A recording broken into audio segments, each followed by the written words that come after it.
pessoal ainda está meio que em transição, né? Chegando do trabalho e assumindo os papéis de casa, né? Então, às vezes é um pouco difícil, né? Mas um horário mais tarde também a gente quer ficar no sossego da nossa casa e não ficar assistindo live. Então, a gente tentou aí um horário que desse melhor para todo mundo, né? Mas, enfim, queria agradecer o meu colega Jonathan, colega de faculdade, médico, super especialista aí. O Neri, que é engenheiro de segurança. O Anderson, que é técnico de segurança. O Júlio, que é engenheiro de segurança também. A Fernanda, que é a minha super colega. Maria Cristina, que é a minha prima querida. Temos aqui até o meu marido, né? Como é que é? Me prestigiando na live, né? Por favor. Temos algumas pessoas da própria Sim, né? Como o Sérgio, que também está aqui prestigiando. Olá. Tudo bem, pessoal? Olá, pessoal. Tudo bem? Seguinte, primeiro eu queria dizer que essa live ela vai ficar gravada. Então, se alguém tiver interesse em depois, pode ir lá no canalzinho do YouTube da Sim, que vai estar lá disponível. E a outra coisa que eu queria dizer para vocês é que, nesse momento, eu não vou ter acesso ao chat. Então, se vocês fizerem alguma colocação via chat, nesse momento eu não vou ter acesso, tá? Mas assim que a apresentação acabar, a gente pode estar conversando tanto via chat, quanto vocês podem ligar o microfone, a gente está aqui para discutir. Na verdade, assim, né, esse tema é um tanto quanto espinhoso, né? Vou começar aqui primeiro me apresentando. Então, meu nome é Ana Paula Schmidt-Valdres, eu sou médica do trabalho, sou membro da Associação Nacional de Medicina do Trabalho, que é a ANANT. Trabalho com perícia e com assistência técnica judicial nas mais diversas áreas. Também sou professora de pós-graduação de Direito Previdenciário e Trabalhista pela Católica, em Direito Previdenciário pela Univale, e sou pós-graduanda em Psiquiatria pela Sembrap. Outra coisa também que eu queria comentar com vocês é que eu tenho um pouco de dificuldade aí com a tecnologia, né? Então, se por um acaso acontecer alguma coisa de não está saindo áudio, não está saindo vídeo, o seu slide não está passando, enfim, vocês me comuniquem, tá? Porque realmente eu tenho esse delay aí, essa pequena dificuldade, ok? Mas então, começando a falar. Covid como doença ocupacional. Como eu falei, ele é um tema extremamente espinhoso. Por que ele é espinhoso? Porque nós estamos trilhando caminhos de incertezas. Tanto incerteza jurídica, quanto incerteza médica, quanto incerteza judiciária. Então, esse caminho de incerteza, nós vamos ter que analisar todos os pontos e ver aquilo que mais se aproxima, que a gente possa fazer uma analogia com o momento que nós estamos passando, certo?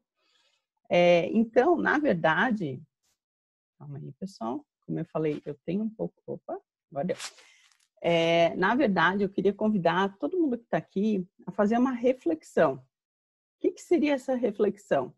Nós vamos ter que refletir sobre o que está acontecendo no momento, e como que nós vamos trazer o momento atual para aquilo que já está escrito. O Covid, ele é uma doença nova, né? Então, ele está aí oficialmente no nosso país desde março.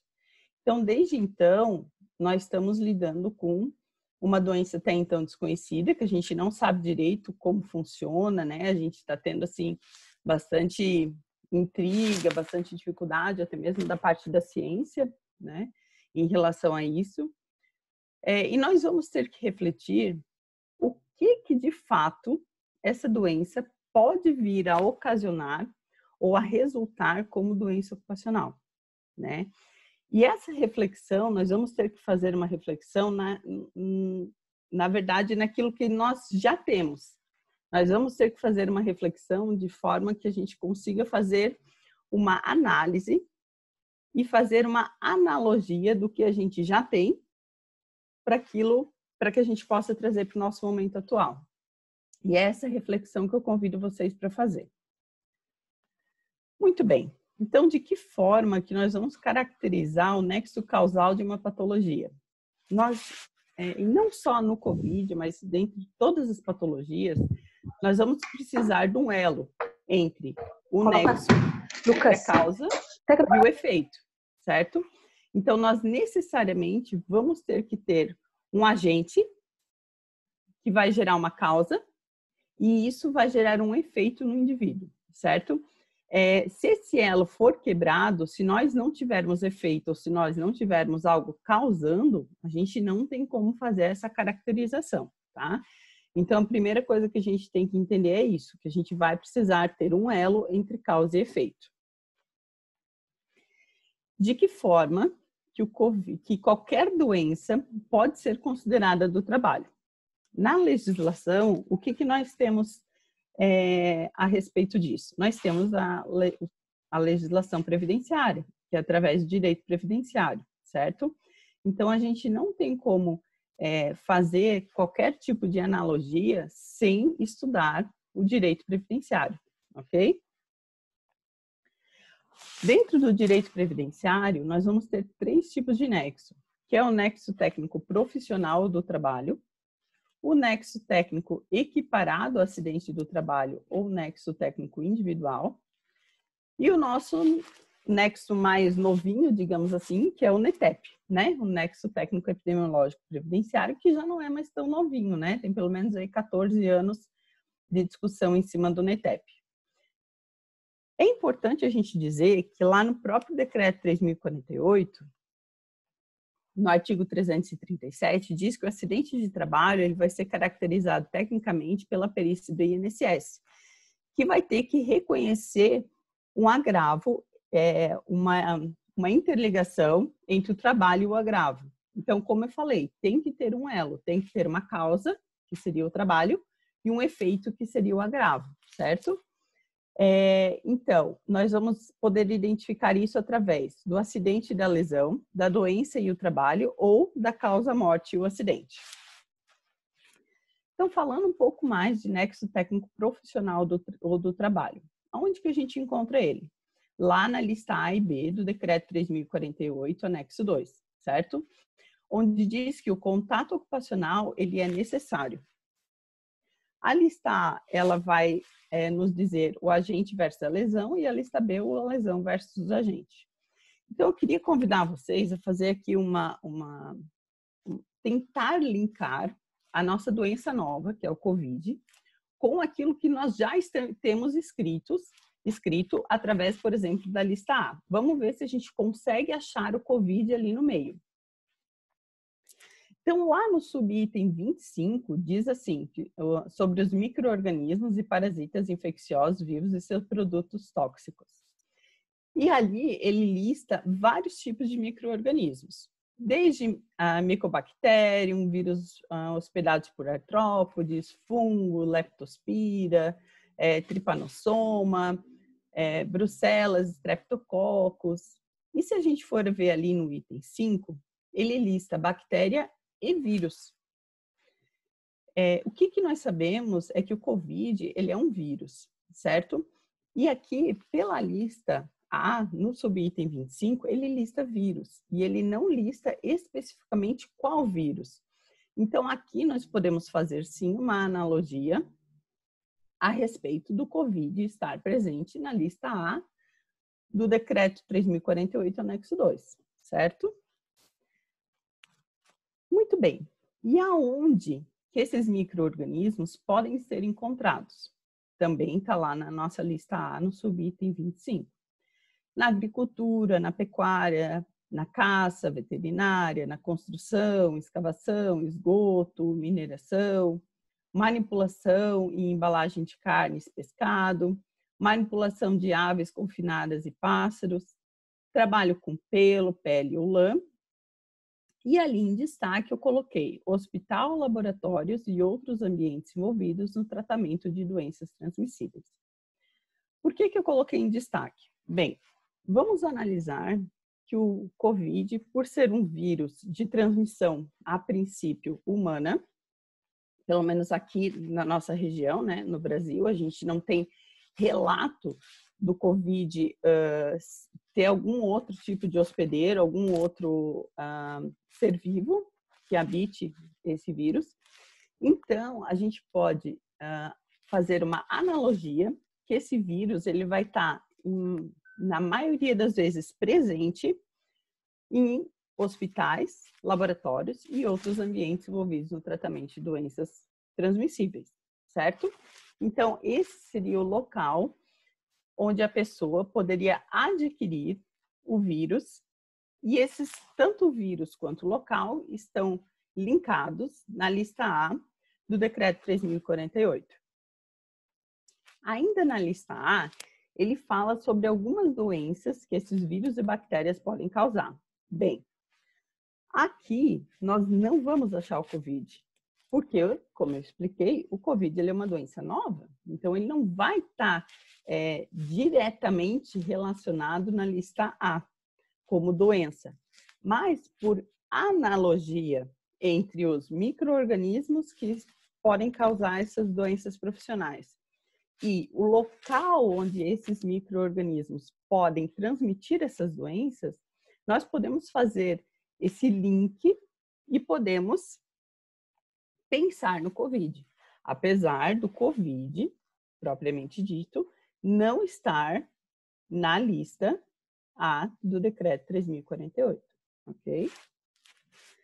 Então, aqui ele coloca as outras doenças que também podem ser causadas por esses micro-organismos que a gente falou anteriormente. Além das pneumonites, das dermatoses papulopustulosas. Muito bem. Então, eu vou convidar vocês para pensar. Será que o COVID está presente na lista A do Decreto 3.048? Para mim, na minha humilde percepção, no meu raciocínio, sim. Porque ali ele lista micro-organismos, dentre eles o vírus. E ele não especifica qual vírus. E o COVID é um tipo de vírus. Então, para mim, sim. E qual ambiente que esse vírus poderá estar gerando um risco adicional, um risco ocupacional? Para mim, na minha humilde interpretação, em hospital, laboratório e outros ambientes envolvidos no tratamento de doenças transmissíveis, que é o local que nos dá a lista A do Decreto 3.048, certo? Então, para mim, na minha interpretação, sim, o COVID ele está presente na lista A. Dessa forma, ele pode ser considerado uma doença profissional, certo? E a lista B? O que nos diz a lista B? A lista B, ela nos dá aquele monte de doença que já está na lista A e relaciona os locais, certo? Como eu falei, o COVID, por ser uma doença nova, nós não vamos encontrar essa doença propriamente dita na lista A. Então, a gente também não vai ter ela na lista B, certo? Mas vamos fazer uma analogia, como, por exemplo, as hepatites virais. Qual que é o ambiente que pode estar relacionado com essas doenças de forma ocupacional? Então, ele cita ali, na lista B, em trabalhos envolvendo manipulações ou acondicionamento ou emprego do sangue humano e seus derivados, trabalho com água suja, no caso, ou até mesmo esgotos, trabalho em contato com materiais provenientes de doentes ou objetos contaminados por eles. Então, sobre o nexo técnico profissional, é isso que nós temos. Nós temos, então, por analogia, o COVID presente na lista A e também o seu local de maior contaminação também presente na lista A. E sobre o nexo técnico equiparado ao acidente de trabalho, ou nexo técnico individual? Bem, aqui nós vamos ter 3 artigos da Lei 8.213 para poder analisar. O artigo 19, ele trata de acidentes típicos. O que é um acidente típico? É aquele que ocorre pelo exercício do trabalho a serviço da empresa ou de empregador doméstico, ou pelo exercício de trabalho dos segurados referidos no inciso 7, artigo 11, que se trata dos segurados especiais desta lei, que é a Lei 8.213, provocando lesão corporal ou perturbação funcional que tem que causar alguma coisa, seja ela a morte, a perda ou a redução permanente ou temporária da capacidade por trabalho. O outro artigo que eu vou expor para vocês e gostaria que a gente conseguisse pensar sobre ele é o artigo 21. Então, equipara-se também a acidente do trabalho, para fins dessa lei, aquele acidente ligado ao trabalho que, embora não tenha sido causa única, haja contribuído diretamente para a morte do segurado ou redução ou perda da capacidade para o trabalho, ou produzido lesão que exige atenção médica para a sua recuperação. Então, aqui nós estamos lidando com as concausas. No meu entendimento, o COVID ele não pode ser uma concausa, né? Porque de que forma a gente vai pensar, não, pegou o COVID aqui, foi agravado pelo trabalho, ou foi agravado por alguma doença, mas a causa, na verdade, é o COVID, certo? Então, o COVID como concausa, realmente ele vai ficar bem difícil de a gente explicar isso. Ainda no artigo 21, ele fala sobre acidente de trajeto, que também vai ser equiparado à doença do trabalho para efeito da lei. Eu só coloquei esse artigo 21 como acidente de trajeto para lembrar os senhores sobre a medida provisória 905 de 2019, onde, a princípio, não precisava mais fazer emissão de comunicação de acidente de trabalho para acidente de trajeto, tá? Então, como todo mundo já sabe, foi revogada essa medida provisória no dia 20/4 de 2020, então esse ano, e depois dessa data, então, há necessidade sim de fazer a emissão da CAT para acidente de trabalho, para acidente de trajeto, certo? Isso é importante que a gente saiba. E doença do trabalho. Então, a doença do trabalho, ela está lá no artigo 20, onde no inciso 1º ele fala que doença do trabalho, assim entendida, é aquela adquirida ou desencadeada em condições especiais em que o trabalho é realizado e que com ele se relacione diretamente. Eu queria chamar aqui a atenção para 2 pontos. Primeiro, que precisa ter uma condição especial em que o trabalho é realizado. E o segundo ponto, que tem que relacionar com ele diretamente, certo? Se não acontecer essas 2 coisas, a gente não consegue considerar uma doença do trabalho.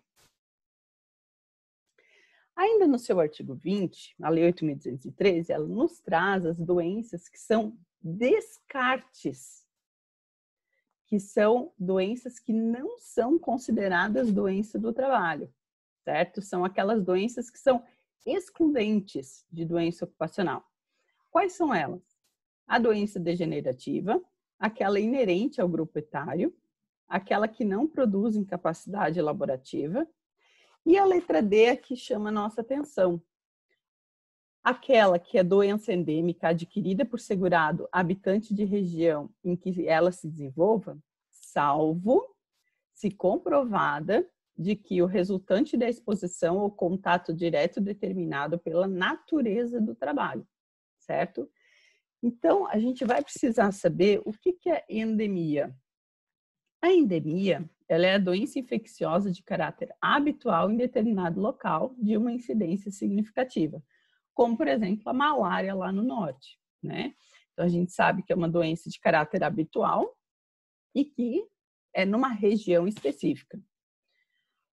E o que é epidemia? É a propagação de uma doença infecciosa que surge em determinada localidade ou em grandes regiões e ataca um grande número de pessoas ao mesmo tempo. E o que é a pandemia? É a doença infecciosa de caráter transitório que atinge diversos locais no mundo em um número significativo. Então, na verdade, a pandemia é uma grande epidemia, né? É uma epidemia que saiu do controle, certo?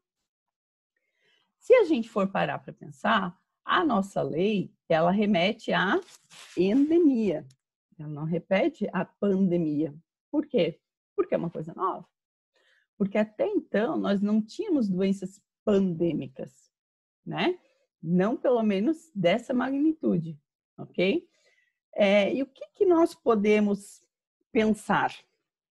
A gente pode fazer uma analogia a respeito de doenças endêmicas e doenças pandêmicas para poder aplicar esse artigo da lei, certo? Então, o que diz o artigo da lei? Que a doença endêmica não é doença ocupacional, salvo se comprovado pela natureza do trabalho.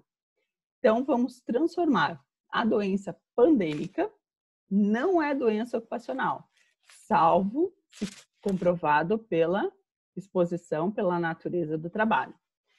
E daí nós tivemos a medida provisória 927, onde lá no seu artigo 29 falava justamente isso, que os casos de contaminação pelo COVID não vão ser consideradas ocupacionais, exceto mediante comprovação de nexo causal. Aí veio o STF e suspendeu esse artigo. E daí se criou um pânico, do tipo assim, tá, mas se o artigo 29 falava que não era doença ocupacional, se suspendeu esse artigo, agora é tudo ocupacional. Mas não foi isso. Ele não mudou o artigo, ele simplesmente suspendeu. Por que ele suspendeu? Porque do jeito, da forma com que foi escrito, leva a entender que o ônus da prova é do trabalhador. E nós sabemos que o trabalhador é a parte frágil no contrato de trabalho e que para ele seria realmente muito oneroso fazer essa constatação de nexo causal, né? Comprovar esse nexo causal. Então, o STF, quando ele derrubou o artigo 29, quando ele suspendeu esse artigo, ele nada mais fez do que inverter o ônus da prova. Olha, o que a gente quer dizer é que quem vai ter que provar que não é doença ocupacional é o empregador, certo? Então, foi isso que o STF resolveu e disse através da suspensão do artigo 29 da medida provisória. Bem, o que nós temos, então? Lembra que a gente comentou agora sobre a Lei 8.213, lá no artigo 20, onde o nexo ele fica presumido dependendo da natureza do trabalho. Lá onde diz as doenças excludentes, né? Então, a excludente é a endêmica, que a gente vai fazer por analogia à pandêmica, certo?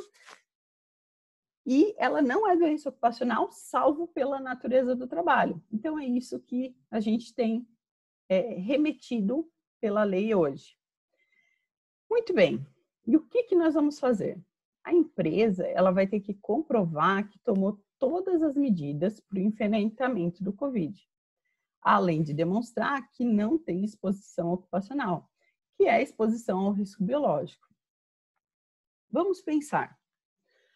Todos nós estamos expostos ao COVID. Todos nós. Por quê? Porque quando a gente vai no mercado, a gente fica exposto. Até mesmo quando a gente recebe o entregador, né, comida, delivery, a gente fica exposto. Então, qualquer pessoa hoje tem o risco biológico do COVID. Só que o que acontece? A gente só considera risco ocupacional aquele que é o risco a mais, que é o risco extraordinário, certo? E quando que a gente tem o risco extraordinário do COVID? Em pessoas que estão expostas ao risco biológico, principalmente naqueles locais listados lá na lista A do decreto 3.048, anexo 2, que são hospitais, laboratórios e locais que têm doenças transmissíveis, certo? Muito bem. Então, a Secretaria do Trabalho, ela lançou um ofício circular para que as empresas pudessem enfrentar o COVID. E assim ela deu algumas dicas do que a gente pode fazer. Eu coloquei alguma delas aqui para a gente poder observar. ações de comunicação e de conscientização ostensivas e transparentes, medidas reforçadas de higienização, asepsia nos locais de trabalho, com protocolos específicos para acesso, limitação do uso de elevadores, distanciamento nas filas de caixa, manutenção de ambientes abertos e sem aglomeração, orientações específicas para a lavagem das mãos, disponibilização de álcool gel e uso destes, e higienização dos postos de trabalho. Além disso, ele pediu para as empresas suspenderem as viagens nacionais e internacionais, exceto se imprescindível, assim como as reuniões presenciais e demais encontros que gerem aglomeração. Também pediu para fazer a reorganização e flexibilização de horários de trabalho, de forma a evitar os horários de pico do transporte público, reorganização de estruturas e métodos em postos de trabalho e áreas de uso comum, como refeitórios, vestiário, ônibus fretado, com a finalidade de garantir o distanciamento entre as pessoas, a instalação de barreiras físicas em locais estratégicos, onde há o contato pessoal próximo, né, social próximo, a criação de protocolos médicos como canais de comunicações específicos para identificar, registrar, encaminhar e monitorar os casos suspeitos de contaminação, que tem duas finalidades. Fazer com que essas pessoas que estão em monitorização, que estão com casos suspeitos ou até mesmo confirmados, elas não adentrem o ambiente de trabalho, e também para que essas pessoas elas consigam fazer um tratamento adequado. Fornecimento e exigência do uso de máscaras, medição de temperatura e outras ações coletivas de monitoramento da saúde dos trabalhadores. Aqui, na medição de temperatura, eu gostaria de fazer um pequeno parênteses, pessoal, na verdade. Por quê? 3 razões. Primeiro, o COVID, ele pode dar febre, não é em 100% dos casos, mas é bem próximo disso, mas em geral uma febre baixa, tá? Muitas vezes não é nem considerado febre, fica ali em torno de 37,5, 37,8, tá? Então esse seria um fator limitante. Segundo fator limitante, se a pessoa tem algum outro problema de saúde que expõe a febre. Então, nós temos várias enfermidades, várias doenças que causam febre, e não somente o COVID. Então, aqui nós também temos que ter muito cuidado para não gerar constrangimento nas pessoas que são aferidas com febre, né? Porque senão o que acontece? A pessoa vai lá, fere febre, você tá com febre, pronto. Todo mundo já fica olhando para aquela pessoa com o olhar já meio torto. E a gente pode estar gerando constrangimento para ela. E a febre, muitas vezes, na maioria das vezes dela, não vai ser por causa do COVID. Pode ser por qualquer outra, uma infecção do trato respiratório que não seja COVID, uma amidalite, uma otite, uma infecção urinária, enfim, certo? E a terceira coisa, o terceiro item que eu quero aqui fazer esse parênteses é o seguinte. Se eu estou em casa, eu estou me sentindo indisposta, com uma dorzinha no corpo, eu vou lá e tomo um paracetamol, uma dipirona. E depois eu vou para o meu local de trabalho. Vão medir a minha temperatura e vai estar normal, porque eu acabei de tomar um antitérmico, certo? Então, também pode nos dar a falsa impressão que a gente está monitorando todo mundo, ok? Registro de todas as ações tomadas pela empresa em um dossiê específico, que tem que ser atualizado diariamente com a participação do SESMIT e também fazer o gerenciamento do grupo de risco. Bem, 2 coisas. Primeiro, queria dizer aos associados da Sindimafra que vai ser lançada uma orientação das medidas de segurança, né? Então, não só essas que eu passei, essas são algumas sugeridas pela Secretaria do Trabalho, mas nós estamos criando um documento para passar orientações de segurança para que seu trabalhador consiga trabalhar mais confortavelmente. Por que eu digo isso? Ninguém gostaria de ir trabalhar num local, hoje em dia, que não fornecesse máscara, que não tivesse álcool gel, certo? Ou que tivesse aglomero de pessoas. Então, a gente também tem que fazer com que o nosso trabalhador ele se sinta confortável, ele se sinta confiante em ir trabalhar. Confiança no termo de que, assim, estou indo bem e vou voltar bem, né? É isso que importa. Então, nesse sentido, nós vamos estar lançando essas orientações, principalmente para as pequenas empresas, né? Que muitas vezes não têm um CESMIT formado e que realmente têm dificuldade em fazer essas ações, certo? Outra coisa que eu queria falar é que mais importante, não sei se mais, mas tão importante quanto fazer é registrar. Não adianta de nada vocês fazerem as melhores condutas do universo e não registrarem isso. Se vocês não tiverem isso registrado, amanhã ou depois, se acontecer algum passivo judicial, vocês não vão ter como comprovar essas suas ações. Então, essas ações, elas têm que ser registradas, certo? Aquilo que não existe no papel é como se não existisse na vida real, tá? Então, além de fazer, a gente precisa registrar também. Muito bem, e vamos falar agora do nosso último tipo de nexo previdenciário, que é o nexo técnico epidemiológico. Ele está lá na Lei 11.430, que é o CID, Classificação Internacional de Doença, versus o CNAE, que é a Classificação Nacional da Atividade Econômica. Ele vai estar presente lá na lista C do anexo 2 do Decreto 3.048. Bem, para fazer essa relação, primeiro nós vamos ter que saber qual CID que nós usamos para a COVID.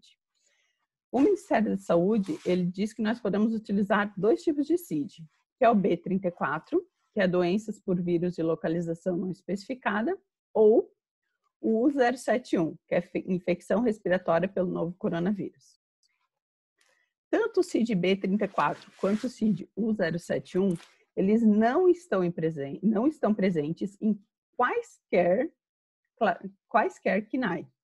Então, de forma nenhuma, o COVID pode ser enquadrado como um nexo epidemiológico, tá? Resumo da ópera. O COVID como doença ocupacional? Pode? Pode. Tá? De que forma? Pela lista A, como doença profissional, ou como uma doença do trabalho, através do artigo 20 da Lei 8.213, que é o segundo tipo de nexo, que é aquele equiparado ao acidente de trabalho, certo? O que a gente vai precisar saber? A gente vai precisar saber a natureza da atividade e o que o empresário fez para enfrentar o coronavírus. Então, vamos dizer assim, a minha atividade é de lanchonete ou de mercado, enfim.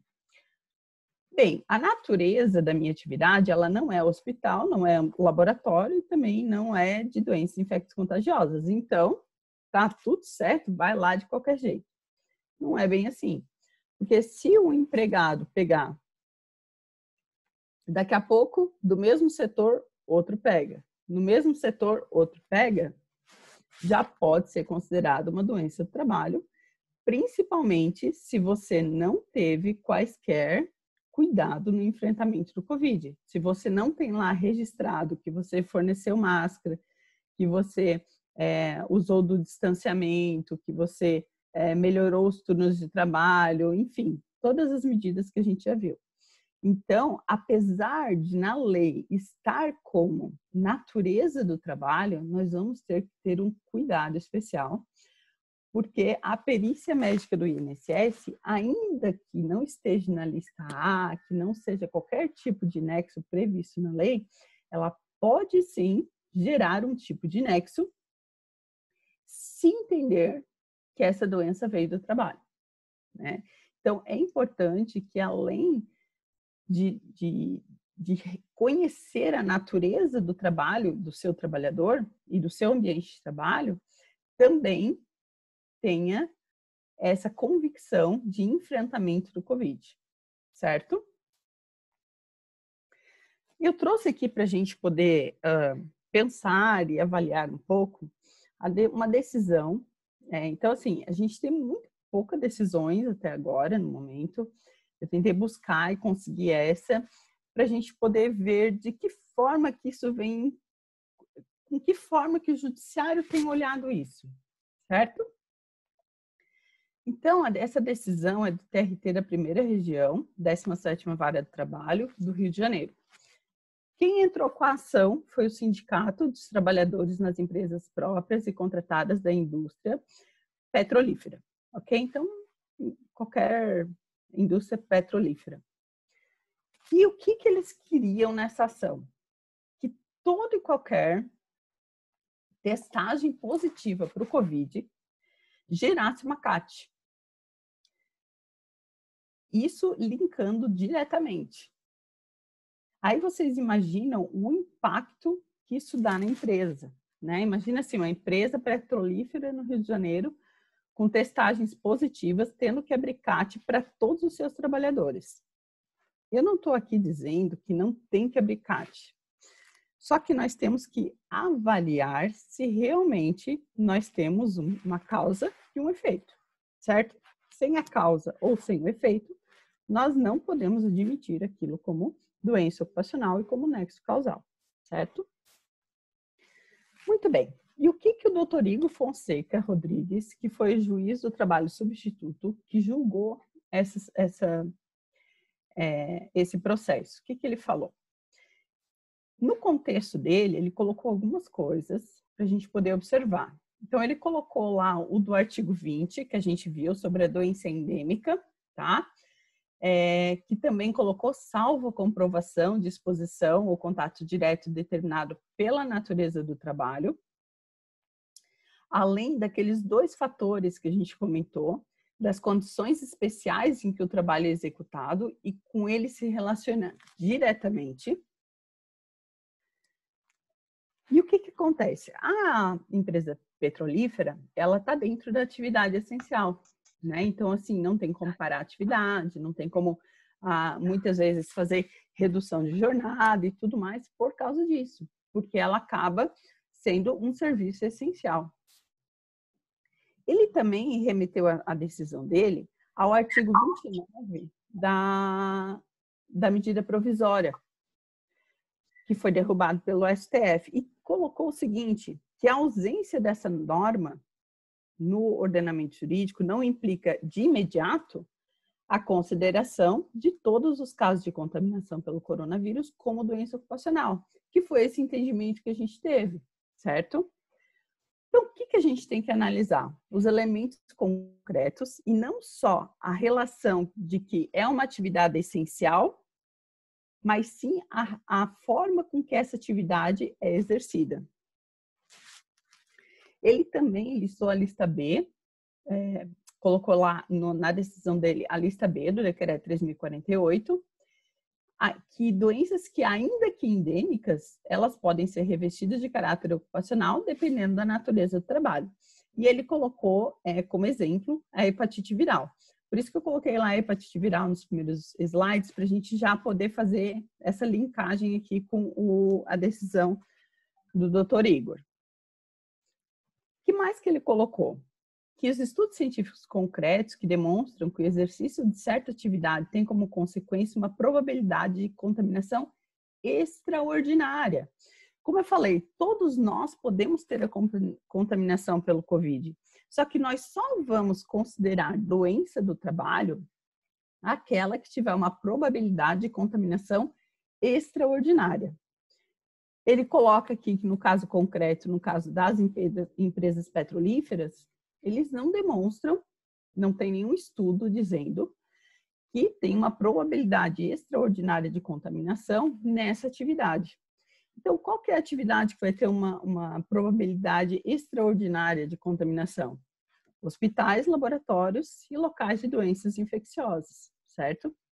Ele também colocou na decisão dele que essa conclusão não afasta a possibilidade de reconhecimento de nexo causalidade em situações específicas, em outras situações. Então, a gente vê que o Dr. Igor colocou foi o que a gente colocou até o momento, né? Então, a gente tem que fazer uma avaliação criteriosa. Na verdade, se a gente parar para ver a decisão dele, a única coisa que eu mudaria, né, humildemente falando, eu não citaria a lista B, eu citaria a lista A, né? Porque na lista A nós temos sim o coronavírus, que é o vírus, e também temos os locais específicos de contaminação, né? Então, é só essa pequena mudança que eu faria, né? Mas, de restante, é isso mesmo que ele colocou na decisão dele. Nós temos que analisar o artigo 20, nós temos que analisar o nexo profissional, né? E nós temos que avaliar a natureza da atividade. E, como eu falei, para uma proteção, uma projeção futura, nós temos também que fazer a nossa lição de casa.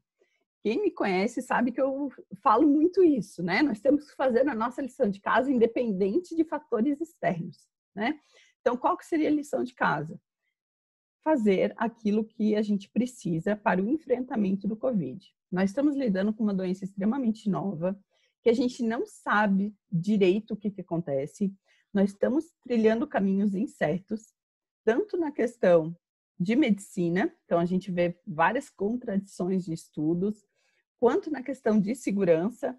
Então, uma hora a OMS diz que, não, o assintomático não espalha. E na outra hora diz, não, o assintomático espalha, né? Então, a questão da segurança. E na própria legislação, que a nossa legislação, ela não contempla essa doença, por se tratar de uma doença nova, né? Então, nós estamos trilhando caminhos incertos, mas dentro de toda essa incerteza, nós temos que fazer nosso dever de casa. Nosso dever de casa é aquilo que nós sabemos, as analogias que nós podemos fazer a respeito daquilo que nós temos atualmente e aquilo que e ao que a gente pode referir aquilo que já está escrito, tá?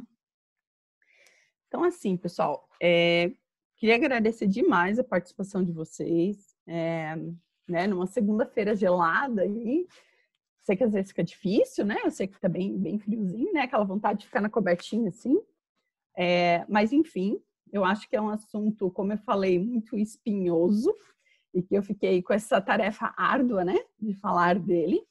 Mas eu acho que é necessário, até porque a gente vai ver aumentando muito, né? Então, os casos de Covid estão aumentando, isso vai atrapalhar a nossa produção, isso vai afastar nossos trabalhadores. E de que forma nós podemos fazer essa evitação? De que forma nós podemos evitar isso, certo? Eu compartilho com vocês aqui o meu WhatsApp, as minhas redes sociais, o meu e-mail. E já fazendo um jabá, a gente tem alguns cursos disponíveis no site do Instituto Professor Rafael Schmidt Waldrich, que eu tenho muito orgulho de dizer que eu sou irmã dele. E a gente faz alguns, não só ele e eu, mas outras pessoas também, a gente acaba fazendo alguns cursos de direito do previdenciário e da área médica também, mais voltada para o pessoal do direito mesmo, né? E até mesmo para o pessoal do RH. Então, eu queria realmente agradecer a Sim também pelo convite, e eu fiquei muito feliz com o convite, né? Sempre que a gente tem esses desafios é muito bom, né? A gente tem que ir atrás, tem que buscar de que forma que a gente vai ter essa abordagem. Então, e eu gosto disso porque só me faz crescer cada vez mais, né? Quanto profissional e até como ser humano mesmo, que eu acho que é o que a gente sempre busca. Eu queria ver de vocês, se vocês querem compartilhar alguma coisa, por favor. Na verdade, isso aqui era para ser uma live, mas daí a live falando sozinha vira uma apresentação, e daí eu gostaria que vocês agora pudessem compartilhar comigo como que tá, né? Como que vocês estão vendo, se vocês têm alguma outra ideia, porque assim, essa live, palestra, né? Ela saiu da minha cabeça, né? Então, se de repente alguém tiver alguma outra ideia, alguma outra visão e quiser compartilhar, eu acho que nós estamos aqui realmente para compartilhar conhecimento, né? Esse é o principal objetivo da Sim, compartilhar o conhecimento para que a gente consiga aí, melhorar cada vez mais a saúde e segurança dos trabalhadores. Alguém gostaria de comentar, de falar, de dizer, não, você está errada, não concordo com nada que você falou, você não sabe de nada, também pode falar. Eu sou super tranquila a críticas, viu?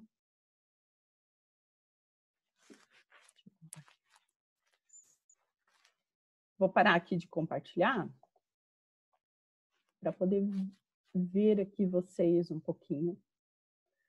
Essa que está aparecendo ali é minha filhota, tá, pessoal?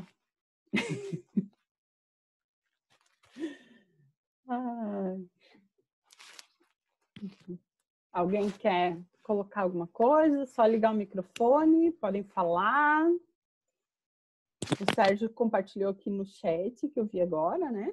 Para tomar as medidas preventivas, pois um contaminado pode suspender atividades de um grande grupo, com certeza, né? É aquilo que a gente falou. A gente gostaria que todos, da mesma maneira que saíssem bem de casa, voltassem bem para casa, né? Esse que é o principal objetivo da saúde e segurança ocupacional. Alguém?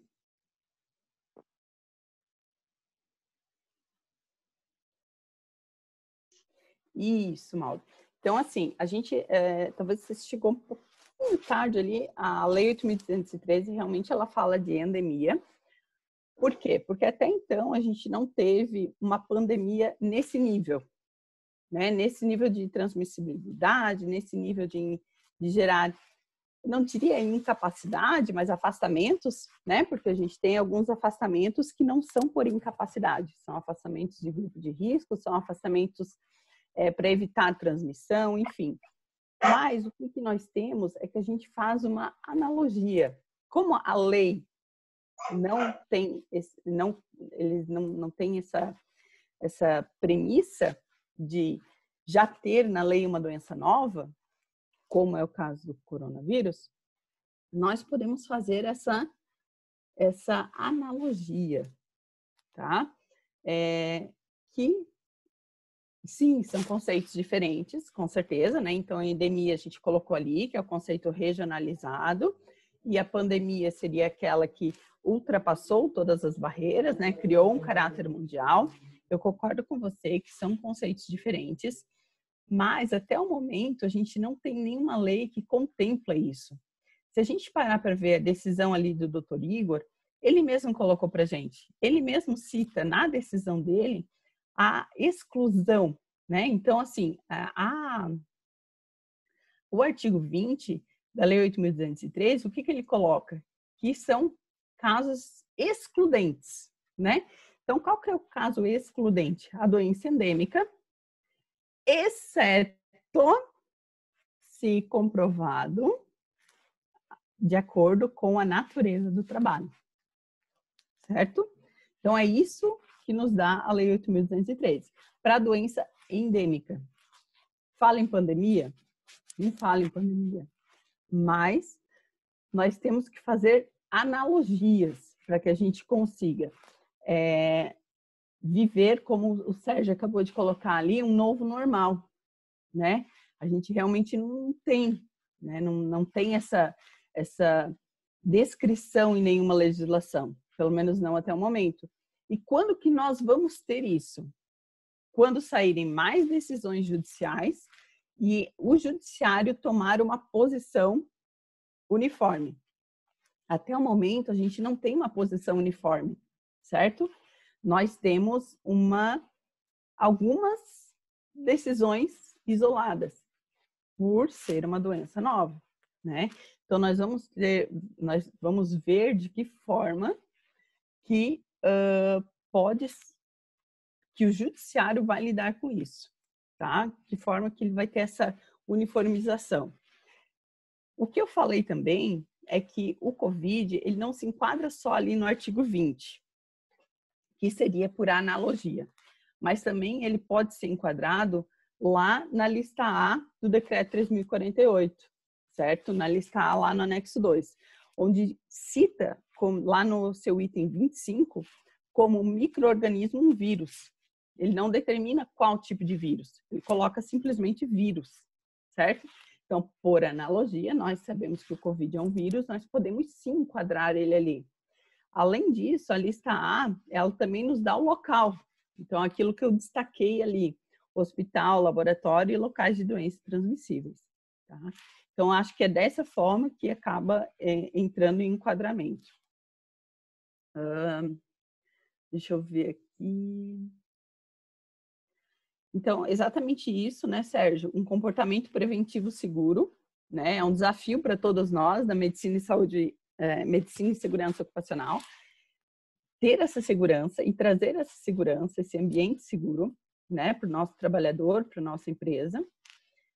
A Elisama colocou. E as empresas que estão funcionando normalmente, todos os funcionários sem máscara, o que fazer? Bem, os enfrentamentos do Covid, ele tem que partir da empresa, né? Então, como que ele parte da empresa? A empresa vai ter que adotar medidas para esse enfrentamento. De que forma? Aquilo que eu falei lá do ofício da Secretaria do Trabalho, né? A empresa está trabalhando sem máscara. Bem, não deve. Não deve, até porque hoje todas as cidades do Brasil, né, todos os governantes aí, eles estão fazendo essa necessidade de máscara. Só que também o que acontece? A empresa, para exigir o uso, ela precisa fornecer, tá? Então, ela vai exigir a partir do momento que ela fornece. Então, a empresa, ela tem que ter, ou pelo menos já deveria ter tido essa consciência de aquisição de máscara, seja ela de tecido, seja ela máscara cirúrgica, para fornecer aos seus trabalhadores, para que eles possam trabalhar num ambiente seguro, né? Nós estamos lidando com um novo normal. O que fazer? Bem, primeiro, essa empresa, ela deveria ter um SESMIT por trás, orientando ela a respeito disso. Porque lá no futuro, se acontecer um passivo, ela não vai conseguir se defender. Certo? Aonde está que você entregou a máscara? Não entregou. E vamos supor que nessa empresa um funcionário tenha Covid. Aí na mesma célula do trabalho, daqui a pouco vai ter 2, 3. E o que vai acontecer com essa empresa? Vai ser fechada. Porque vai sofrer fiscalização do Ministério Público do Trabalho, que a empresa não fez qualquer tipo de enfrentamento para o Covid, e isso vai gerar uma denúncia daqui a pouco, e daqui a pouco ela pode baixar as portas. Nós sabemos das dificuldades das empresas, né? Tá todo mundo passando pela mesma dificuldade financeira, mas nós temos que fazer nosso dever de casa, mesmo com dificuldade financeira, certo? A gente tem aí uma possibilidade infinita de máscaras que a gente pode fornecer para o nosso trabalhador e aí sim exigir o uso dessas máscaras, tá? Então é isso que pode acontecer com empresas que ainda não exigem a máscara durante a sua jornada de trabalho. Os advogados não vão usar isso junto com o artigo 29 vetado pelo Judiciário? A princípio, Mauro, se a gente parar para pensar, o artigo 20, lá na letra D, como doenças excludentes, ele tem uma frase muito parecida com o artigo 29, né? Salvo pela natureza da atividade. O que eu penso? Tá? Que o STF derrubou esse artigo justamente para inverter o ônus da prova, que antes o ônus da prova seria para o trabalhador. Com essa suspensão do artigo, o ônus da prova ficou para o empregador, tá? E como que o empregador vai fazer? Dizer que não tem risco biológico, que teve todos os enfrentamentos e tudo mais. Então, se a gente for ver lá na decisão do Dr. Igor, ele também coloca a suspensão do artigo 29. Mas não é só por isso que agora toda doença virou ocupacional, não está escrito isso em lugar nenhum, certo? O que foi vetado, foi suspenso esse artigo, mas não foi dito o contrário, que agora tudo é ocupacional, certo? Mas vai depender da natureza da atividade da pessoa, tá?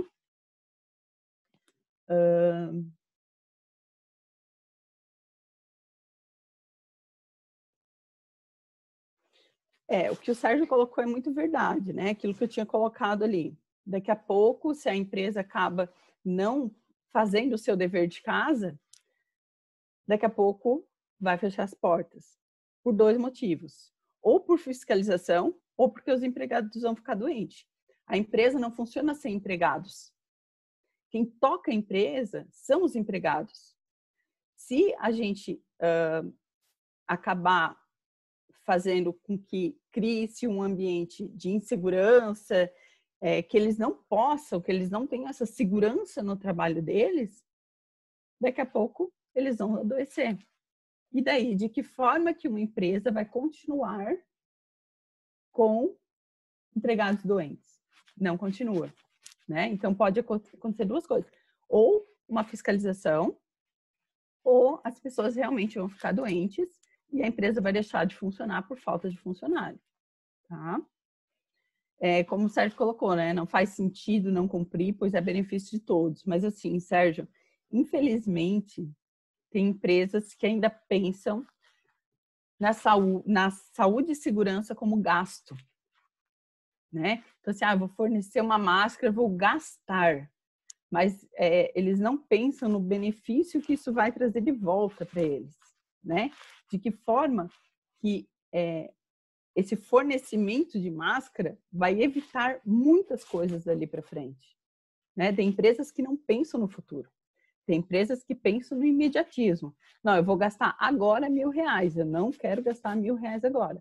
Mas depois, lá no processo, vai ter que pagar 20 mil. E eles acabam não pensando isso, né? Não pensando nesse futuro. Tá? E isso é realidade. Existem empresas assim, infelizmente. Tá? Pessoal, mais alguma consideração? Estamos abertos. Se quiser ligar o microfone para falar também, fica bem à vontade. Ô, doutora, boa noite. Oi, Tá me ouvindo? tudo bem? Tudo bom? Então, muitas vezes acontece aqui na nossa região, quando aconteceu até essa semana, numa situação, o funcionário apresentou, na verdade, um sintoma de Covid e a empresa não, desculpa, os familiares todos são orientados pela Secretaria de Saúde a proceder em quarentena, em alguns casos 14 dias de atestado para todo mundo. Como é que eu conduzo isso dentro da minha empresa? Consigo segurar esse pessoal, né? Até afasto eles até ter a confirmação se é ou não o Covid. Já dou 14 dias de atestado para todo mundo também. Como é que a gente pode proceder dessa forma? Então, a gente pode fazer 2 coisas. Primeiro, a gente pode testar esses indivíduos, né? Porque eles são assintomáticos até o momento, né? Eles só tiveram contato com alguém suspeito ou com alguém que tem o coronavírus. Então, eles são assintomáticos. A gente sabe que a doença, ela se manifesta e até mesmo depois que você adquire o vírus, entre 7 e 14 dias pode fazer o PCR. Então, o que você pode fazer? Você pode afastar essa pessoa 7 dias e coletar o PCR com a finalidade de ver se essa pessoa é positiva ou não, tá? Mas isso acaba tendo um ônus também, né? Muitas vezes a empresa prefere afastar os 14 dias do que pagar esse exame, tá? Uma outra coisa que a gente tem que pensar, e que assim é até um pouco ruim, assim, meio cruel, né? Na verdade, essa pessoa ela não está incapaz.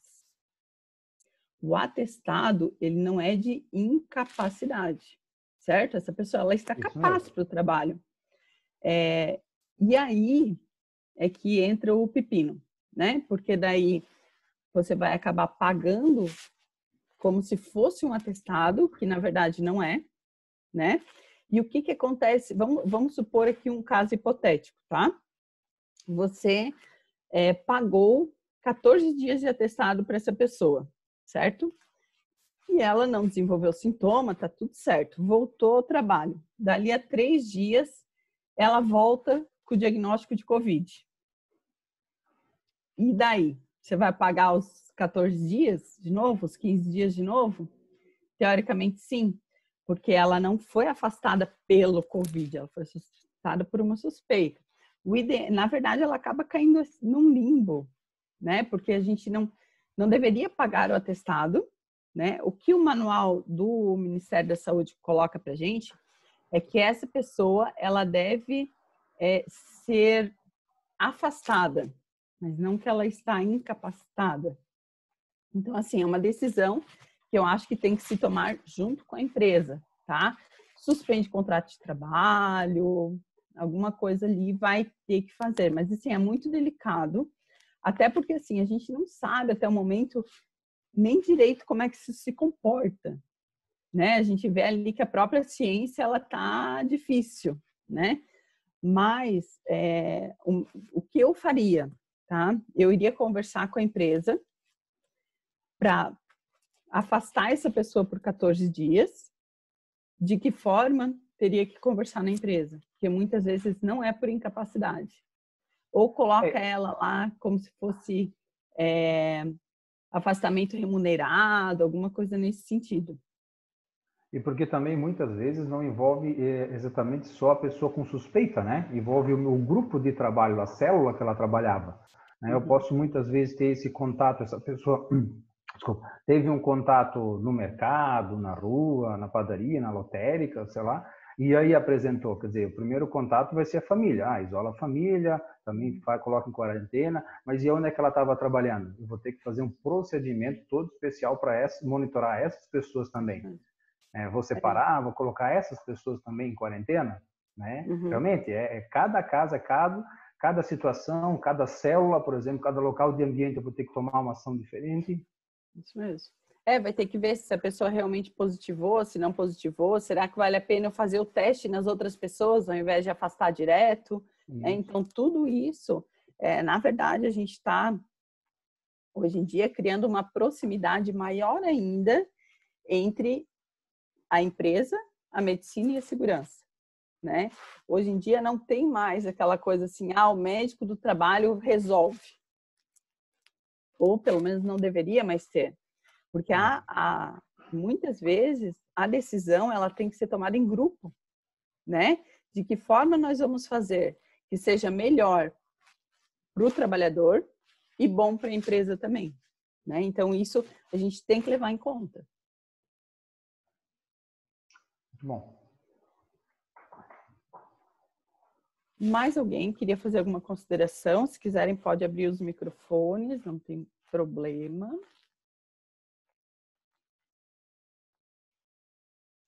A gente tem que entender também que esse tema ele não acaba aqui, né? Ele é um tema que está em constante mudança, né? Tudo que eu falei até o momento, ele é válido até o dia 29 de junho de 2020. Pode ser que mês que vem tudo isso mude de novo, né? Já tem um novo entendimento pelo judiciário, a gente já tenha novas observações através da comunidade científica, enfim. Então, isso tudo pode mudar. Né? A gente tem que estar assim sempre ligado nos acontecimentos para que a gente realmente possa oferecer para todos o melhor conteúdo, né? Mais atual, digamos assim. Sempre com responsabilidade, né? Que nem sempre o mais atual é o correto.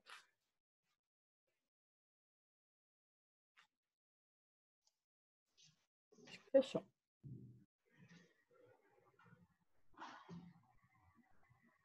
Certinho, então, obrigada, doutora Ana.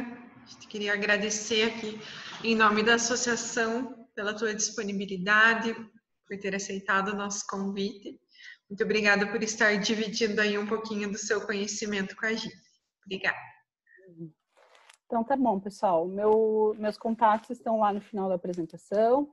Quem não conseguiu assistir tudo, pode rever no canal do YouTube da associação, tá? E eu fico aí à disponibilidade a esses embates aí que são sempre muito interessantes e que só nos fazem crescer cada vez mais. Então, vamos terminando, certo? Então, desejo a todos uma boa noite e que todos fiquem bem. Certo, boa noite para todos vocês. Boa noite, tchau. Ademar. Boa noite. Obrigada, boa noite. Boa noite.